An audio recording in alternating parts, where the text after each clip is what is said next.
Here with reaction to all of tonight's stories, a lawmaker who is now calling for a special counsel to investigate Biden's classified documents scandal, Missouri Senator Josh Hawley. Senator, great to have you. Let's talk about a special prosecutor. Why would that be warranted here? Because that's exactly what Merrick Garland has done to Donald Trump. And Sean, as you were just saying a second ago, it can't be that we have two tiers of justice in this country. It can't be that there's one rule for Republicans and a different rule for Democrats. You know, Merrick Garland said, oh, we have to have a special prosecutor for Trump. Well, that means we've got to have one for Biden. It's the same thing. And arguably, it's worse for Biden because, as you say, he couldn't declassify. Whatever else we know is true, we know that he didn't have the power on his own as VP to declassify these documents. So listen, the Democrats say they're all for equity. Well, what's equitable here is that there be a special counsel. All right, let's talk about the other issues and the House investigations that will be moving forward. We have Jim Jordan, Judiciary. He'll be looking into the into the DOJ and the FBI. James Comer looking into the Biden family syndicate. These are all stories you have followed.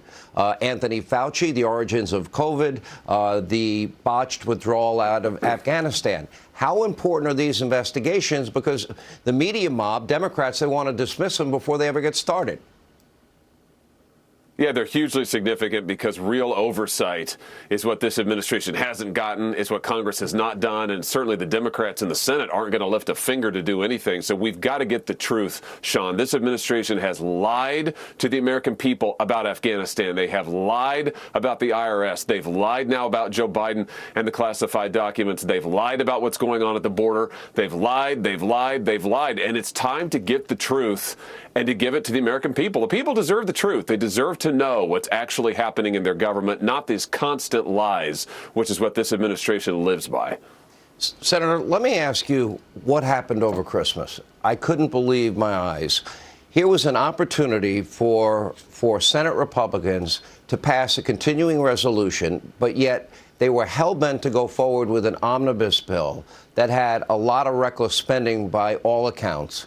And meanwhile, they knew the Republicans in the House would have a majority. They could have worked with the Republicans in the House. They could have got together and brought a budget that was fiscally responsible, that didn't rob from our kids and grandkids. Why did your colleagues in the Senate go along with this, Republican colleagues?